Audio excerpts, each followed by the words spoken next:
ஒருத்தர் உயிருக்கு போராடிட்டு இருக்கும்போது நம்மளால் அவங்கள காப்பாற்ற முடியாது அப்படிங்கிற சுச்சுவேஷன் வரும்போது ரொம்ப கொடுமையாக இருந்திருக்கும்.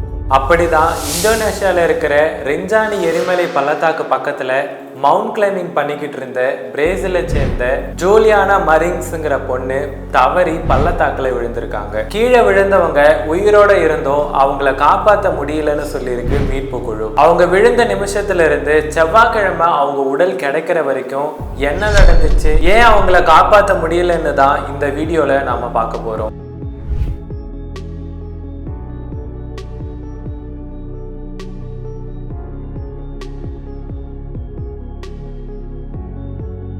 சனிக்கிழமை அதிகாலையிலேயே ஜூலியானா மலையேற ஆரம்பிச்சிருக்காங்க.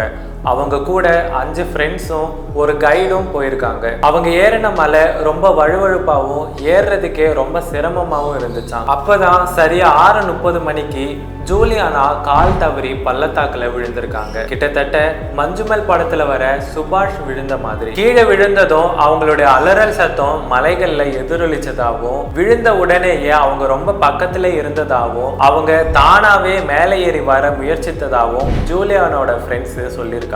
அப்புறம் மீட்பு படை வந்து அவங்க இங்கதான் இருக்காங்கன்னு தேடி போன இடத்துல ஜூலியானா இல்ல. அதாவது அவங்க விழுந்த இடத்துல இருந்து இன்னும் பல அடிகள் கீழே போயிருக்காங்க. சுமார் 984 அடிக்கும் கீழே அவங்க இருந்திருக்காங்க. அப்ப வரைக்கும் ஜூலியானா கத்திக்கிட்டும் உதவி கேட்டுக்கிட்டும் தன்னோட இருப்பை தெரிவிச்சுக்கிட்டே தான் இருந்திருக்காங்க. ஆனா மோசமான கிளைமேட்னாலையும் பள்ளத்தாக்கு ரொம்ப குறுகலா இருந்ததுனாலையும் ஜூலியானா இருந்த எக்ஸாக்ட் இடத்தை கண்டுபிடிக்க முடியல. ஞாயிற்றுக்கிழமை ஈவினிங் வரைக்கும் ஜூலியானாவோட சத்தம் கேட்டதாகவும் அதுக்கப்புறம் எந்த சத்தமும் வரலன்னு மீட்பு பட சொல்லியிருக்காங்க. ஆனா பல போராட்டங்களுக்கு பிறகு திங்கட்கிழமை தான் ஜூலியானா இருந்த இடம் தெரிஞ்சிருக்கு. இப்போ அவங்க இன்னும் பல அடிகள் கீழே போயிருந்திருக்காங்க. மீட்பு பட அவங்களை நெருங்கின போது இறந்தும் போயிருந்திருக்காங்க. கிட்டத்தட்ட 1000 அடி பள்ளத்துல விழுந்து சுமார் 2 நாள் வரைக்கும் உதவி தேடிட்டு இருந்திருக்காங்க ஜூலியானா. ஆனா செவ்வாய்க்கிழமை தான் அவங்களோட உடல் கண்டுபிடிக்கப்பட்டிருக்கு. 3726 மீட்டர் உயரம் உள்ள அந்த எரிமலையில விழுந்து நிறைய பேர் உயிர் இழக்கிறாங்கன்னு, ஆனா இத்தனை பேர் உயிரிழந்தும் இன்னும் அந்த பாதை மூடப்படலைன்னு இந்தோனேஷிய ஊடகங்கள் சொல்லியிருக்காங்க.